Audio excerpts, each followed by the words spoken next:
les loups! En ces temps de confinement, il faut sacrifier vos week-ends avec les chefs, pas de louvetisme donc, mais ceci est sans compter que le devoir d'un louveteau commence à la maison.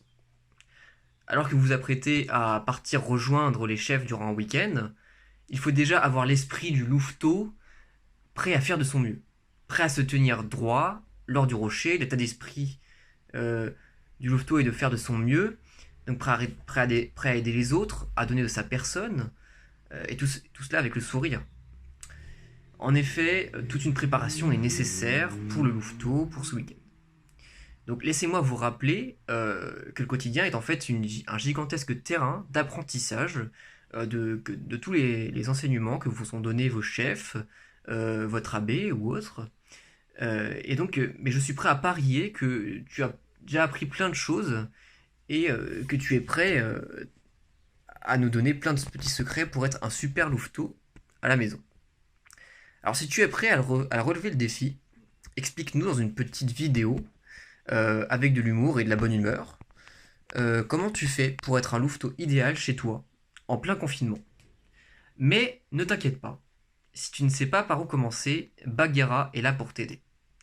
Je vais donc te donner des exemples de ce que tu peux nous raconter. Par exemple, le matin. Ça y est, la journée commence, il faut sortir de son lit avec une bonne humeur pour aller prier. Et là, paf, qu'est-ce qui se passe? Tu te retrouves par terre en te prenant les pieds dans des jouets. On ne peut pas plus mal commencer sa journée. Et une chambre si mal rangée n'est pas très pratique pour prier sereinement. Raconte-nous donc tes mésaventures, mais aussi bien tes petits secrets pour faire sereinement ta prière du matin. Ou bien, si tu le souhaites, ta prière du soir. Ou bien le midi, par exemple, ça y est, c'est midi, il faut déjeuner. Mes parents m'appellent pour mettre la table, je me précipite sur les assiettes pour les apporter à table à manger, et là, paf, je me cogne contre un mur et laisse tomber les assiettes, qui se cassent en mille morceaux en arrivant au sol. J'aurais pu être plus attentif à mon environnement. Raconte-nous ces petites anecdotes euh, de comment tu fais pour être un bon louveteau lors du midi, lors du repas, lors du déjeuner. Enfin, tu peux te poser plein d'autres questions. Par exemple, ai-je été patient à rester enfermé chez toi? Tu dois tourner en rond, tu dois être facilement irritable, perdre facilement patience. Mais tu peux faire plein de choses pour pallier à ce problème-là. Par exemple, ai-je cherché à être créatif pour occuper mon temps libre? N'ai-je pas cherché à rester tout seul dans mon coin en me disant que je serais mieux dehors sans confinement? Sois créatif. Invente des jeux, fabrique des jouets avec tout et n'importe quoi.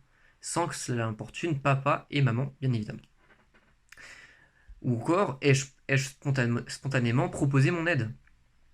Un nombre incalculable de tâches doit être fait à la maison. Alors, puisque tu es là, aide tes parents. N'importe quoi, la lessive, la vaisselle, le ménage, propose ton aide avec le sourire, bien sûr. Mais tu peux te poser plein d'autres questions, comme par exemple, ai-je sacrifié du temps libre pour aider mon papa ou ma maman? Ai-je réfléchi avant de dire quelque chose? Ai-je été impertinent ou insolent avec mes parents? Il y a plein de questions que tu peux te poser pour améliorer euh, euh, ton comportement de louveteau à la maison.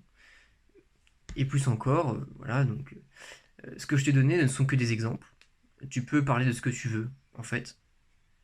Alors, maintenant, c'est à toi de jouer, car les chefs attendent ta vidéo avec impatience. C'était Bagarre. Merci.